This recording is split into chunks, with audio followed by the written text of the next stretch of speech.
أعوذ بالله السميع العليم من الشيطان اللعين الرجيم بسم الله الرحمن الرحيم الحمد لله رب العالمين وصلى الله على سيدنا محمد وعلى أهل بيته الطيبين الطاهرين.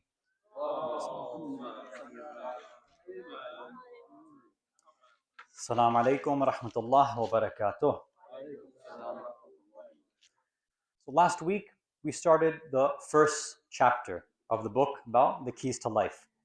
And the first two concepts that Ayatul Jawadi explains are Tafakkur and Tadabbur. Thinking, contemplating, reflecting. So we went through some ayat of Quran. We went through a few narrations as well, though there's a few more left that we'll do today. And basically, the reminder was that the first thing that we start with, even though some people said, oh, we always start with the Bismillah. Well, yeah, that's technically true. But even before I say that Bismillah, before I start that action, I have to be thinking about what I'm going to do first, right? As we said last week, I can't just say Bismillah before starting something that I shouldn't be doing in the first place and then going on and doing it, right? And we mentioned some narrations that anything done without contemplation, without reflection, it has almost no value, right? So I want to give one example today, right? Because there's a lot of different narrations from the Ahlul Bayt alayhim wassalam on the value of tafakkur and tadabbur, thinking, reflecting, contemplating between and before each and every action. So a lot of us, before we do something, we think of actions as something I'm doing with my hands, or I'm going somewhere, I'm writing something, I'm playing something. But one of the most important actions that we do technically starts right over here, and then it moves over here. And in many of our riwayat, the Ahlul Bayt have said that most of our sins, it's not because of these really bad sins that sometimes we think about. Most of the reason people might get punished in hellfire is because of sins of the tongue, which means things that we say. A lot of us have problems controlling what we say, how we say it, whom we're saying it to. So what we have to think about for today, in one narration, this one comes from Imam Ali alayhi salam, is he's describing the traits of an aqil. An aqil is somebody with aql, somebody who's intelligent, somebody who thinks deeply, somebody who's smart, who's a genius. So what are the traits of somebody like that? We might think, okay, a smart person, they read a lot of books, or they use big fancy words, or they get good grades on exams. Maybe, but that's not the way that the Ahlul Bayt describe a truly smart and intelligent person. Imam Ali says that one of the traits of an aqil, this intelligent person, is that before they begin to speak, they perform tadabbur. Which means what? Is that they think through the consequences of what they're about to say. Now, a lot of us want to give an analogy to see if it makes sense. We'll start off with kind of a more philosophical analogy. All these ideas, these thoughts in our mind, think of it like water. It's like this ocean. We constantly have all of these things swimming around in our mind, and a lot of us, what happens is, by the time it gets to our mouth, we don't end up controlling it, we don't end up filtering it. It's almost as if it's like a tap at a sink. We just turn on the tap and let anything come out. The minute I think of something, I just got to say it. Right? Some idea in my mind, I have to say it out loud. I have to tell somebody, whether it's your friends, your family, anybody. Sometimes it gets so bad that, let's say, a friend or a family member, they're speaking. And then something, while they're speaking, I think of something. Right? I remember a funny joke or a story or some idea. So what do? Is that tap, I just turn it on. I don't care that my friend or my family member is still speaking. I just turn it on, and I blast them. And what is that called? It's called interrupting, right? Now, for any of us, just like that, who have been interrupted before, how does that make us feel? It's a pretty terrible feeling, right? Now, we're not saying it out loud like this, but deep down, whenever we get interrupted, how does it feel? It feels like, well, what I'm saying, I guess, wasn't that important, and what you think you have to say must be more important than me and what I'm saying. So a person who interrupts constantly, who stops people from speaking, it's showing a little bit of arrogance, right? Yeah, yes, thank you for agreeing. Salawat ala Muhammad wa ala Muhammad.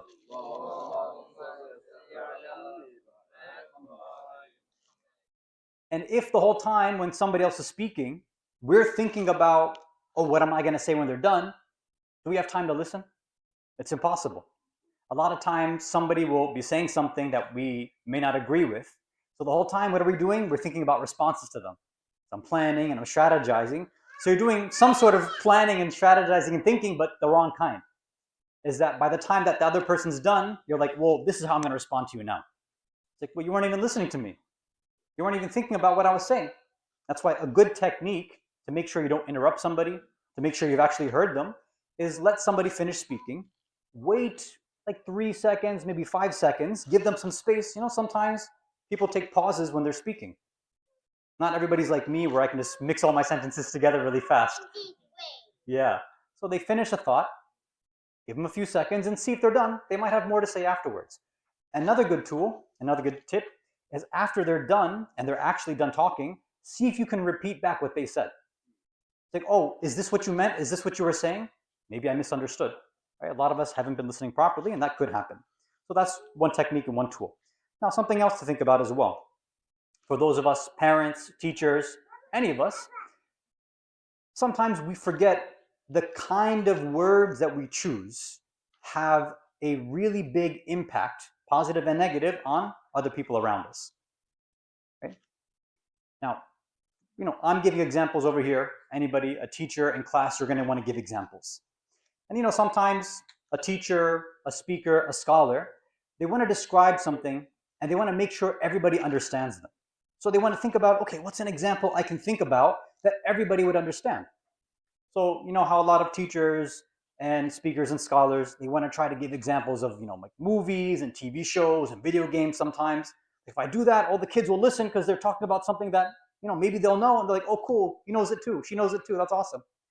Well, sometimes, because we don't think all the way through, maybe if I start saying something about, oh, hey, do you guys have this game on PS5 or something like that? So maybe a bunch of you are like, yeah, I know that game. But there might be some kid sitting in the crowd who, let's say, doesn't have a PS5 and they've wanted it, but maybe their family can't afford it or they're just not allowed to have it. So now I gave an example that a bunch of people are connecting with, but maybe one person in the crowd is now going to feel bad because I reminded them of something that hurt their feelings a little bit, right? So I'll give you an example for myself too. One time there was a speaker and a scholar. This is when we were studying in Hasan, our seminary. And they were talking about the idea of diseases of the soul and of the spirit. So when they were talking about it, the speaker innocently said, sometimes these diseases, they act like cancer, right? They said something, and people describe it like that. That's normal.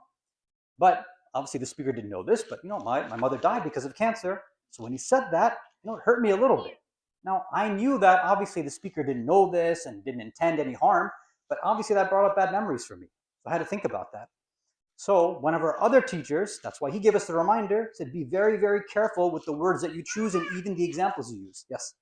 We all think of something that you say that most kids would do when they were younger, like, did you play tag? Did you do this?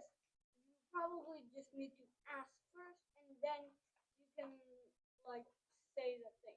That's a very good idea. Very good idea. Hasan. Salawat ala Muhammad wa ala Muhammad.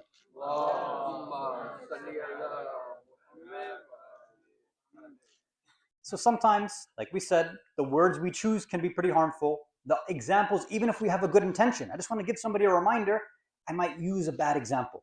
So these are some other things to think about. The last thing before we end is sometimes, when we're talking about that filter that sometimes we don't use, there's some good techniques and tools that we could use as well. Now, Imam Ali, when he talked about this hadith, he said when you're doing this thinking ahead of time before you say something, he said the tadabbur, the thinking through idea should be, okay, if this is good, then I'll say it. If it has benefit, then good. The person that I say it to, they'll benefit and I'll benefit because I said something that's good. Bad words? What do you think? It's a bad word, so you don't say. So you have to think if it's a good word or a bad word. Very good. Yes. So there's a technique that some people describe that basically before any of us decides to say anything, imagine that idea or that thought in your mind has to go through like airport security. You guys have been to the airports before, right? You have to go through security and they check you for everything. You put your bags there, right? Now, I just gave you an example. Somebody might be traumatized by airport experiences. I don't know if I should have used that, right? So imagine now between your mind and your mouth that there are 4 guards who sit there. 4 guards, and yet your thought, your idea, whatever you're about to say has to pass through each and every guard. So, first guard. First guard, your idea comes, says, okay, what do you want to say? And you tell that guard, this is what I want to say. So the guard is going to ask, is what you're about to say true or false? Are you going to tell the truth or are you going to lie? I'll tell the truth. Good idea. So then you're allowed to pass. But if it's a lie, then we shouldn't be saying it in the first place, right? Even jokes sometimes, we think, oh, it's just a joke. That can hurt people's feelings too. And even the Prophet said, even a joke, if it's a lie, is still a lie. So you have to be careful of that. Okay, we're telling the truth, goes to the first guard, first gate. Now it comes to the second one. The second one says, okay, you're telling the truth, I already know that, but what you're about to say, is it nice? Is it going to make the person you're talking to feel good, or is it going to make them feel bad? Is it good or bad? You might be saying something that's true, but it might hurt somebody's feelings, right? Somebody might come to me afterwards and say, Sayyid Hasan, I don't like your hair. It looks really weird, right? You might say something like that, and it might make me sad, maybe. I might go home and cry afterwards, I don't know. So I have to think about it. Is this going to make somebody sad, upset, or not? Sometimes true things can hurt people's feelings too. Just because it's true doesn't mean we have to say it. So, okay, it's true and it's actually good. Okay, fine. Let's go through. Now you're through the second gate. I said 4 gates, right? Let's do 3. Final gate now. And this is the toughest one. The one that I guarantee most of us fail. Because I'm sure most of us, we say things, we try to tell the truth, we try to say good things, but the final one, final guard is saying, okay, I know you're telling the truth, and I know what you're saying is good, meaning it's not bad, maybe it's even neutral, but is it absolutely necessary? Do you have to say this right now?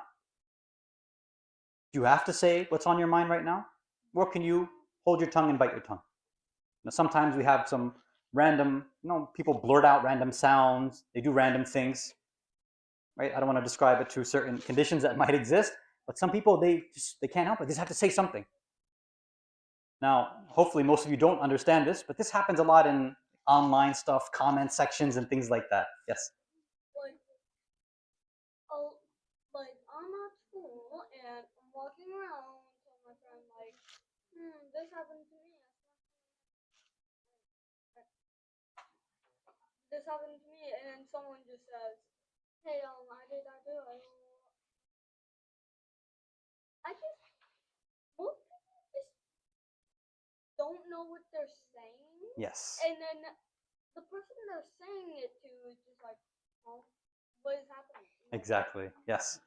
So most of us think that just because I have an idea, I have a thought, it's true, it's not going to hurt their feelings, so let me just say it.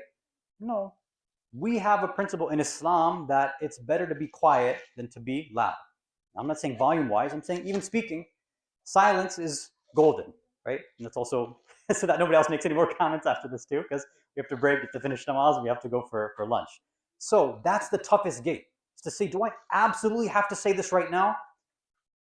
Even if it's not going to hurt their feelings, even if it's true, do I have to say this? No. Right? Somebody mentioned something, like you were giving a good example. Oh, I went there too. I did that too. I like it too. Did that help anybody out? No, it's not hurting people's feelings. It's not a wrong thing. It's not a lie. But do we have to say it or not? So if we that final guard, that final gate, if we can learn to control that, then everything that starts coming out of our mouth will be truth. It'll be good and it'll be wise. And then people, when we do decide to start saying something, they'll say, hey, so-and-so is saying something now. They only speak when it actually has value and benefit, so I'm going to listen to them, right? Because, I'm sure most of us have we have a family member or a friend that talks way too much. What happens is that they talk so much that we just stop listening. But a person who's quiet most of the time, the few times they decide to speak up, like, okay, now I'm actually going to listen, because what they're about to say hopefully has a lot of value and wisdom behind it. Yes, be careful before you lie. Be careful before you hurt somebody's feelings. And be careful before you say something that is a waste of time and not Bob. Okay, we have to end now. Salawat ala Muhammad wa ala Muhammad.